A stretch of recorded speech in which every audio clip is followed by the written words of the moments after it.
بسم اللہ الرحمن الرحیم۔ دروس البلاغہ کا سبق ہے۔ عبارت ہم نے پڑھی تھی اور اس کا ترجمہ بھی ہوا تھا، آج ہم اس کی وضاحت کریں گے۔ فالتنافر وصف فی الکلام یوجب ثقلہ علی اللسان وعسر النطق بہ۔ یہاں سے تنافر الکلمات مجتمعتاً کو بیان فرما رہے ہیں۔ دیکھیں بیٹا، فصاحت الکلام کی تعریف جو ہم نے بیان کی تھی، اس میں ہم نے پڑھا تھا کہ کلام کا 3 عیوب سے پاک ہونا۔ پہلا عیب ہے تنافر الکلمات مجتمعتاً، تو یہاں سے اس پہلے عیب کو بیان فرما رہے ہیں، تنافر الکلمات مجتمعتاً کو بیان فرما رہے ہیں۔ تنافر الکلمات مجتمعتاً کہا جاتا ہے کلام کے اندر اس وصف کا جو کلام کو زبان پر ثقیل بنا دے اور اس کے ذریعے سے بات کرنا مشکل ہو جائے ثقیل ہونے کی وجہ سے۔ سمجھ میں آئی بیٹا؟ اور اس کے لیے 3 مثالیں بیان فرمائی ہیں۔ پہلی مثال فی رفع عرش الشرع مثلک یشرع۔ ترجمہ میں نے پہلے بھی عرض کر دیا تھا، شاعر اپنے ممدوح سے کہہ رہا ہے کہ شریعت کے تخت کو بلند کرنے میں آپ جیسے لوگ ہی پہل کرتے ہیں۔ فی رفع کا معنی ہوتا ہے بلند کرنا، اٹھانا۔ عرش تخت کو کہا جاتا ہے، یہاں یہ تخت کے معنی میں ہے۔ اچھا، شرع شریعت کو کہا جاتا ہے، یشرع بھی اسی سے ہے، شرع یشرع شروع کرنا، ابتدا کرنا۔ اچھا جی، دیکھیں ذرا، فی رفع عرش الشرع مثلک یشرع، شریعت کے تخت کو بلند کرنے میں آپ جیسے لوگ ہی ابتدا کرتے ہیں۔ محل استشہاد یہاں پر رفع عرش الشرعی ہے، رفع عرش الشرعی۔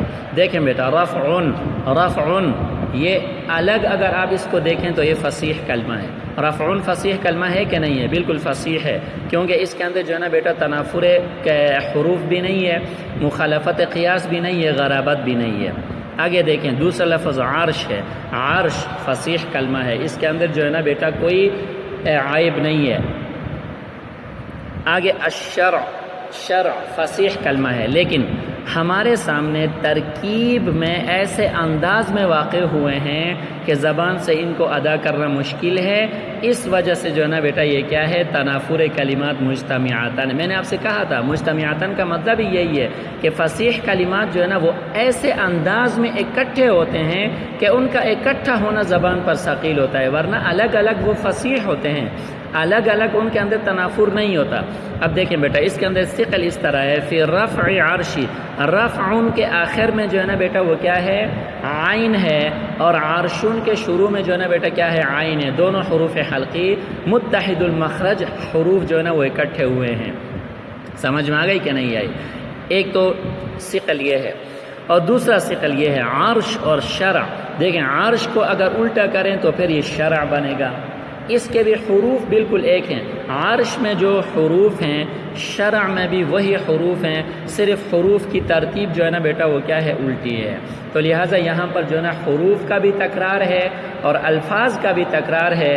حروف اور الفاظ کا اس طرح مکرر ہونا یہ زبان پر ثقیل ہے۔ سمجھ میں آئی؟ فی رفع عرش الشرع، یہ محل استشہاد ہے۔ رفعون کے آخر میں عین ہے، عرشون کے شروع میں عین ہے، اور پھر عرش اور آگے شرع، ان کے حروف جو ہے نا وہ کیا ہیں؟ بالکل ایک ہیں۔ تو لہٰذا یہاں جو الفاظ ہیں بذات خود اگرچہ فصیح ہیں، لیکن جس انداز میں اکٹھے ہوئے ہیں، جو ان کا ایک مرکب بنا ہے، وہ جو ہے نا بیٹا زبان پر ثقیل ہے، تو لہٰذا یہ تنافر کلمات مجتمعتاً ہے۔ دوسری مثال، لیس قرب قبر حرب قبر۔ اچھا، یہ لیس قرب قبر حرب قبر، دیکھیں لیس حرف حروف لیس افعال ناقصہ میں سے ہے، قرب مضاف ہے، قبری مضاف الیہ مضاف ہے، حربین اس کے لیے مضاف الیہ ہے۔ تو یہ سارے مضافات اور مضاف الیہ مل کر یہ لیسا کے لیے بنیں گے خبر مقدمہ۔ آگے جو قبرن ہے، قبرن، آگے آخر میں جو لفظ ہے بیٹا وہ قبرن ہے، وہ لیسا کے لیے کیا ہے؟ اس میں مؤخر ہے۔ سمجھ میں آ گئی کہ نہیں ہے؟ لیکن وزن شعری کے لیے ہم اس کو قبرو پڑھتے ہیں، قبرو وزن شعری کو برابر کرنے کے لیے اس میں جو تنوین ہے اس کو ہم ضمہ اشباعی سے بدل کر پڑھتے ہیں، قبرو اس طرح پڑھتے ہیں۔ دیکھیں لیسا قربا قبری حرب قبرو، کہ حرب کی قبر کے پاس کوئی اور قبر بھی موجود نہیں ہے، بیچارہ کی قبر جو ہے نا وہ جنگل میں بیابان میں جو ہے نا وہ تنہا اس کی قبر جو ہے وہ پڑی ہوئی ہے۔ اب دیکھیں یہاں پر قرب قبر یہ محل استشہاد ہے، قرب اور قبر۔ دیکھیں قرب جو ہے نا بیٹا وہ کتنا بہترین لفظ ہے، آسان لفظ ہے، اس کے اندر کوئی جو ہے نا عیب نہیں ہے، فصیح ہے۔ آگے قبر قبر بھی جو ہے نا بیٹا وہ کیا ہے، فصیح لفظ ہے، اس کے اندر بھی کوئی عیب نہیں ہے۔ لیکن قرب اور قبر ترکیب میں دونوں ایسی جگہ پر اکٹھے ہوئے ہیں کہ ان کا اکٹھا ہونا یہ زبان پر ثقیل ہے، کیونکہ میں نے عرض کر دیا حروف ایک ہی ہیں، قرب میں بھی وہی 3 حرف ہیں قاف را با، قبر میں بھی وہی 3 حرف ہیں قاف با اور را، ترتیب حروف کی تھوڑی سی جو ہے نا وہ کیا ہے ایک دوسرے سے مختلف ہے۔ بہرحال قرب اور قبر یہ دونوں ایسی جگہ پہ ایسے انداز میں اکٹھے ہوئے ہیں کہ ان کا اکٹھا ہونا جو ہے نا بیٹا وہ کیا ہے زبان پر ثقیل ہے۔ سمجھ میں آئی کہ نہیں آئی؟ آگے کریم متا امدحہ والورا معی، معی جو ہے نا والورا کے ساتھ ہے، اچھا لیکن شعر میں جو ہے نا یہ دوسرے مصرع کے ساتھ ملا ہوا ہے۔ وَإِذَا مَا لُمْتُهُ وَحْدِي، کہ میرا ممدوح وہ ایسا کریم ہے کہ جب میں اس کی مدح بیان کرتا ہوں تو لوگ بھی میرے ساتھ اس کی مدح بیان کرتے ہیں، اور جب میں اس کو ملامت کرتا ہوں تو پھر جو ہے نا میں اکیلا کیا کرتا ہوں اس کی ملامت بیان کرتا ہوں، لوگ اس کی ملامت بیان نہیں کرتے، وہ اتنا عظیم ہے۔ اچھا اب اس میں دیکھیں امدحہ اس کا جو تکرار ہے نا بیٹا یہ کیا ہے، تکرار کی وجہ سے اس کے اندر کیا پیدا ہو چکا ہے، ثقل پیدا ہو چکا ہے۔ حالانکہ امدحہ یہ بذات خود جو ہے نا وہ کیا ہے فصیح کلمہ ہے، لیکن امدحہ میں 2 باتیں ہیں۔ پہلی بات یہ ہے کہ ہائے حقی اور ہائے حوض یہ دونوں اکٹھے ہوئے ہیں، یعنی میں آسان کر کے آپ کو بتانا، ہا اور ہا قریب المخرج دونوں اکٹھے ہوئے ہیں، سمجھ میں آئی کہ نہیں؟ قریب المخرج دونوں کا اکٹھا ہونا بھی اس جو ہے نا وہ فصاحت کے خلاف نہیں ہے، آگے جو اس کا تکرار ہوا ہے یہ فصاحت کے خلاف ہے۔ سمجھ میں آئی بیٹا؟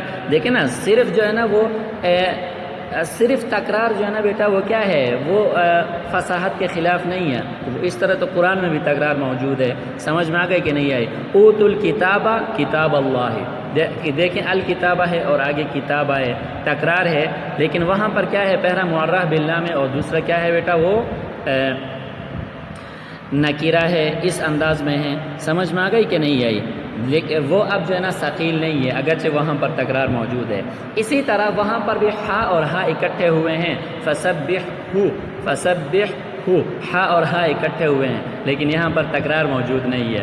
تو جہاں پہ 2 قریب المخرج حروف اکٹھے ہوئے ہیں تکرار نہیں ہے، اور جہاں پہ تکرار ہے وہاں پہ قریب المخرج حروف اکٹھے نہیں ہوئے ہیں، اس لیے وہ فصاحت کے خلاف نہیں ہے۔ یہاں فصاحت کے خلاف اس لیے ہے کہ امدحہ میں ایک بات تو یہ ہے ہا اور ہا قریب المخرج حروف اکٹھے ہوئے ہیں، سمجھ میں آ گئی کہ نہیں آئی؟ اور دوسری بات امدحہ کا کیا ہے تکرار ہے، سمجھ میں آ گئی کہ نہیں آئی؟ تو لہٰذا اس وجہ سے جو ہے نا اس کے اندر کیا پیدا ہو گیا، ثقل پیدا ہو گیا۔ سمجھ میں آ رہی کہ نہیں ہے؟ اسی طرح لمتہ جو ہے نا اس کا بھی کیا ہے تکرار ہے، اور تکرار ہونے کی وجہ سے جو ہے نا یہ کیا ہے باعث ثقل ہے، ورنہ امدحہ بذات خود جو ہے نا بیٹا میں نے عرض کر دیا کہ وہ جو ہے نا فصیح ہے، لیکن اس کا تکرار باعث ثقل ہے۔ تو خلاصہ کلام یہ ہے کہ تنافر کلمات مجتمعاتن کہا جاتا ہے کلام کا جو ہے نا کیا ہونا، زبان پر ثقیل ہونا، کلام کا زبان پر کیا ہونا، ثقیل ہونا، اور اس میں جو الفاظ ہوتے ہیں وہ بذات خود جو ہے نا وہ فصیح ہوتے ہیں، لیکن ایسے انداز میں اکٹھے ہوئے ہوتے ہیں کہ یا تو تکرار ہوتا ہے یا جو ہے نا حروف ان کے ایک جیسے ہوتے ہیں۔ سمجھ میں آ گئی کہ نہیں آئی؟ بہرحال کوئی بھی وجہ ہو تو وہ زبان پر اس کو ادا کرنا ثقیل ہوتا ہے، اور اس ثقل کی وجہ سے جو ہے نا اس کو کیا کہا جاتا ہے، تنافر الکلمات مجتمعاتن کہا جاتا ہے۔